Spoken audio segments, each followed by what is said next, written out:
Okay, so I hope you're enjoying the videos if you're watching a lot of them, on my channel. And if you are watching the videos on my channel, do me a favor and push like and follow and share, because there's so much amazing information out there, and I'm having a lot of fun giving people information, and it's taken me years and years and decades to learn what I know, and it's a pleasure for me to be able to give it to people now, all this information. Let me make this a bit different, so the view's not always the same. So I stand here. Oh, it's not bad, it looks pretty good. Or I can stand here. That's even better. I think that looks even more cool. So I'm going to tell you. Okay, so I'm telling you. If you look at the videos, there's so much information about white shark biology and white shark behavior, and chronicles, experiences, and there's a lot more I've got to tell you about experiences, because the experiences of actually working out there with these animals, with great white sharks on that ocean, are exciting, and you can actually learn a lot about the great white shark by listening to the stories I tell you, the experiences that we had there, how we did things. When we worked with Michael Phelps a few years ago, and we had to get sharks to chase objects or baits at high speed, at their top speed. How we did it, National Geographic not National Geographic, Discovery Channel came to us, and they come to us all the time, and they say, listen, we want to do this and that, and we look at it and we say, yes. We've never said no. We always say, yes, we can do it. We'll find a way. And it's incredible, because you got to think outside the box. You got to do things differently. You've got to use your imagination, but most importantly, you have to fall back on the experience that we've gained. We have to fall back on the experience that we've gained over the decades working with great white sharks. And as a result, White Shark Africa is the top white shark company, organization, forming everything in the world. And I know I'm one of the owners. There's two of us, myself and my best friend Christo, which makes it a bit biased, but forget about that. I still believe we're the best in the world. We are. Anyway, so I'm going to tell you a story called Caged Fear, which happened many years ago, and it had nothing to do with filming.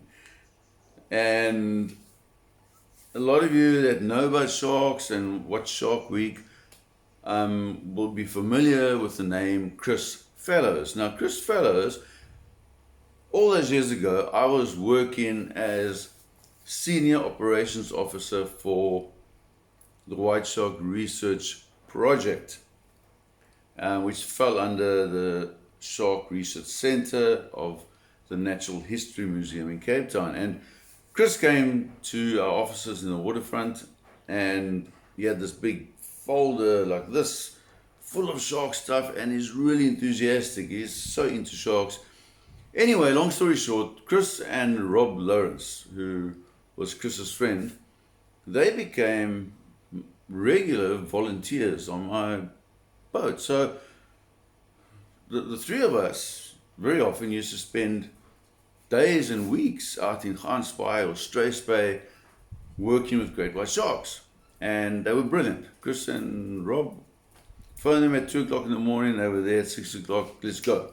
We're going to go do white shark work. And we had so many crazy experiences. Anyway, our research boat was a 22-foot catamaran, and we had a Mazda pickup truck that hauled the boat around with a cage and the freezer on the back of it and all our equipment we used to for research and our filming equipment and everything, and the freezer was full of bait and chum and whatever we had to take on different projects. And in those days, I literally used to spend a solid 9 months of the year on the water working with great white sharks, from before sunup to after sundown, every single day, weather permitting. And we used to film the sharks to study their behavior. We used to sometimes just observe them. We used to tag them. My record, I tagged 18 great whites in one morning. And another record, we worked with we identified 33 great white sharks at Dyer Island in one morning as well. So we were out there cooking with great white sharks. I mean, I don't know anybody else in the world other than myself and the interns I had on the boat and Chris that have seen 33 great white sharks in one morning. So we used to have this round cage. We used to call them bird cages or parrot cages, and they looked like it because they were flimsy, but they were round, and they drifted free from the boat. So if the shark hit it, we actually designed the round cage. And if the shark hit it, the thought and the logic behind the round cage was that it would roll off the shark. So even if the shark hit it hard, the cage would just roll away. And it worked. But the round cage had a diameter of 1.3 meters. So it was a two-man cage, and it was cumbersome. It used to take a lot of space up on the boat. So Chris and I got into our heads one day, and we just got irritated with battling to move the thing around on the front of the boat and get it in the water and haul it out the water. It was quite heavy and cumbersome. It wasn't so heavy, but cumbersome. So him and I decided, bugger this, we're going to make a one-man aluminium cage. And the criteria was that one person could put the cage in the water, which you can see is already going the wrong way here. It's already going south. And one person could take out the water. So this is and it was square. A one-man square aluminium cage. And it had a viewing port like that because we used to have a camera, we used to film the sharks. And anyway, Chris and I built this cage, this hamster cage, in my father's backyard. And we went and we bought aluminium. I kid you not. Our bars were not much thicker than that. I mean, the bars were that thick. Okay, so we went and we bought these thin rods of hollow aluminium tubing, and we worked out how many we needed, and we cut them, and we also had like square aluminium framing, like angle iron and some square tubing and all the rest of it. And we got a rivet gun and some rivets, and we got cable ties. What do you call them in the States? And that like a plastic cable tie, you put it around a ziplock. I don't know. Anyway, whatever you call it. And there, Chris and I, out in the sun, we got burnt to a shred. Shirts off, two young guys, and we built this one-man cage, and it looked beautiful from far. So we built in this cage, and we finished it, and my dad rocks up. And my father, he looks at it, he says, "What in hell's name is that?" So it's a shark cage, Dad. My dad's like, "Are you guys kidding? You're going to kill yourselves in that thing." "No, it's fine. Sharks don't attack the cages. It's not a problem. It's perfect." So anyway, on our next research trip, it's myself and Chris and Rob. Give me one second. Yeah, one.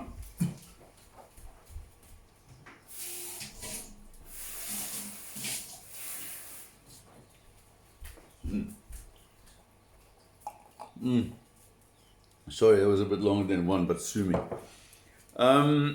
Anyway, so we head out to Dyer Island, and our job is to go spend a week or 2 weeks, I can't remember how long, at Dyer Island, and we had to film the sharks. These are the directions. These are the directives we are given. My father and Leonard, who run the Shark Research Center. Leonard was head of the Shark Research Center. My father was head of the White Shark Research Project, but it was all amalgamated. So we head out to sea at Dyer Island with our one-man cage, and we get to Dyer Island. We anchor the boat. We start chumming the water, and the sharks are cooking. The visibility is brilliant. The water is pellucid.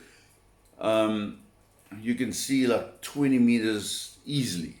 That's beautiful. And we got about 12, 13 great white sharks around the boat, ranging from 3 meters to 4.5 meters plus minus. Some big sharks, some small sharks. So anyway, I go in the cage first. So I've got the camera. I get in the cage, and Chris and Rob, their job is to keep the sharks around and guide the sharks in, and they got a bait line and they chum in, and each new shark that comes past, I film it, and I come up to the top of the surface, and they say to me, Greg, there's another one that's just come in here, it's about 3.5 meters long, it's a female, and then I go down, I look for it, and it comes past, and I film it, and I get the markings on it and everything like that. So about 45 minutes, an hour later, I climb out the cage, and the cage is drifting about 4 meters, 5 meters from the boat, on a tether, on a line, rope. And it's got four plastic water canisters or gasoline canisters, plastic, that are keeping the cage afloat. So I get out, and we put new battery and a new a new tape into the camera, and Chris goes into the cage now, and the sharks are cooking. It is the best day you can imagine. I mean, it's one of the best shark days I've ever had out there, and I've had hundreds of great shark days out in the waters in different places. So Chris gets in the cage and he drifts off, and Rob and I get my wetsuit off, nice and warm, and put my clothing back on. It's a beautiful day, and we start working the shark. So the shark that's about 3 meters long. Now it doesn't sound a lot. 3 meters is like 10, 11, they say 11 feet, but 11 feet's a big shark. It's a big bulky animal. And this shark takes a particular liking to Chris for some reason. So comes around, and Rob and I are like, whoa, because the shark comes and it bumps the cage, and Chris is filming it, and then it goes around the cage and comes and bumps, and we like, wow, he must be getting such good footage, and he was. Anyway, now we got the gap, the port that goes around the cage, where you film through like that. And it's quite wide because you don't want the camera bumping against the bottom and the top. It gets shaky, so you want to be able to put the camera out there and film, and it's quite a bulky sort of camera.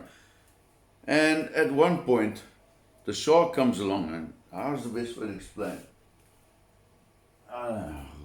Okay, yeah. So imagine this is the shark cage, okay, the side of a shark cage, and over here, so this is the top, here's the bottom, and over here you got 2 bars that go across, and that's a gap, your filming gap. It goes right around the whole cage. So the shark comes in, and it bumps the top rail above the porthole, above the port opening. It bumps it over there, and it just sort of hovers in the water, and its nose comes down, and its nose slips into the port. So now imagine this is the bottom of the port. So now this is the bottom part of the cage. Here's your gap, there's the top part of the cage. So the shark bumps the top part of the cage like that, and his nose slips down into the port opening and goes in. So now there's the shark's nose got into the cage, and Chris is over here. Okay. And the sharks have normally got their mouths slightly agape. So we've had that before many times, put their nose into the port, but their bottom jaw catches the bottom part of the cage, the bottom rail. So they can't go in, they bump it and then they just pull out like that. And on the round cage, if it did it, then the cage would just like roll away from the shark and the shark would sort of out the cage. So on this day, the shark puts a snout in there, and for some reason, just as Murphy's Law would have it, this is the first time we're using our new state-of-the-art cage, if we can call it that. And the shark's mouth goes closed and he goes forward. And what happens, the shark jams itself in the port opening with his mouth jammed from the bottom rail and his snout jammed down from the top rail. And that makes the shark panic. And the shark, usually they just bump and they may pull away like that and they go around. The shark explodes. It explodes. And with it, our cage explodes with Chris fellas in it. So the shark starts powering forward. And because it's not a round cage anymore, the round cage, the shark could have powered forward and would have rolled off the shark like that. The shark just powers and the top rail snaps. So it goes boink. So now the port opening has gone from that size to that size. I mean, nearly a meter. And the shark just goes straight into the cage. So the shark goes into that, and we're watching. Rob and I are watching, and the shark goes into the cage and down. And I mean down right to the bottom of the cage where its snout hits the floor of the cage. And Chris is in the cage, and the shark is just going, quah, quah. And the tail's out the water, and it's smashing. And next thing you see one of our floats, our plastic floats, for one of the four, go flying through the air because the shark's whacked it right at the top of the cage. And then another one goes that way. So now the shark is pushing the cage down under the water. And I don't know what to do. I'm not laughing now, but at that moment, it was terrifying. So Rob is behind me, or next to me, and he's like, oh my God. And I'm thinking, what am I going to tell Chris's mother? So the shark takes the cage down, and thank goodness, by some miracle, where the rope to the cage, between the boat and the cage, where the rope was tied onto the cage, that part of the cage the shark didn't manage to smash off, because if it did, and the cage broke loose, the shark would have literally swam away with a cage over it, with Chris inside the cage with it. And he would have been a dead guy. He would have been dead, because he would have somehow got out the cage, and but then he would have been in the water with a dozen other great white sharks. So it would not have been the best situation. So the shark smashes the cage to pieces. The whole top of the cage is gone except one float, and just where the rope is tied to the cage. And the shark goes into like this tonic shock thing. They after like a minute or something, depends on the situation, they go into like a shock where they like shiver like this. Some people say they're resting, they're not resting. It's they're panicking. It's a mainframe overload for the shark, and they quiver like that, and they go dead still.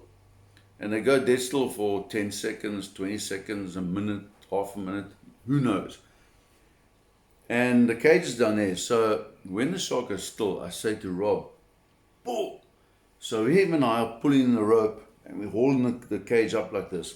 And the shark's tail comes up, and the shark's quivering like that, and it hits the surface. But now I'm looking for blood, but I don't see blood for some reason. I'm looking to see an arm floating here and a leg floating there and blood. But then what happens, we see the shark slowly coming up like that. And what happened, Chris managed to keep his cool under the circumstances, and he got under the shark's jaw, the shark's throat. And he managed to get under the shark, and he was pushing the shark up like this. And he actually pushed the shark up. Now, where the rope was attached, there was the remnants of the cage. There was like pieces of the cage. And Chris pushed the shark up, and eventually the shark's nose came up, and on the opposite side of the cage, its mouth rested on the bottom rail. And then the shark started moving again. And it started swimming forward. But then what happened? The rope got tangled because we were pulling. And when we saw the shark coming up like that, and its nose and mouth and jaw on top of the opposite side of the cage, I said to Rob, give slack, give slack. So we threw rope into the water, and the shark started swimming, and the cage started sinking in. The shark swam through the cage, right out the other side. And then the rope got tangled. Just want to tell something to keep it quiet. The rope got tangled around the shark's tail. So now it was going to become a bigger mess. And I just said to Rob, give rope, give rope. And by giving slack, the cage started sinking again, but the rope became loose, and the shark actually swam out of the loop around his tail and went away. And then we pulled the cage up to the side. And when we got it to the top, what was left of the cage, we got it to the top there, and we're looking down, and Chris comes up and he says, can I get out now? Jesus. So Rob and I grab him and we haul him out the water onto the deck, weight belt, dive cylinder, everything onto the deck of the boat. And Chris stands up and his legs are like this, jelly. He's shaking like this. And he says, man, but that was frightening. And we just like patting him on the back and saying, thank goodness you're not dead. Anyway, that's what happened. That's one story. I'm going to tell you other stories as well. Some crazy stuff that we did. I mean, justice. Crazy stuff. Awesome stuff.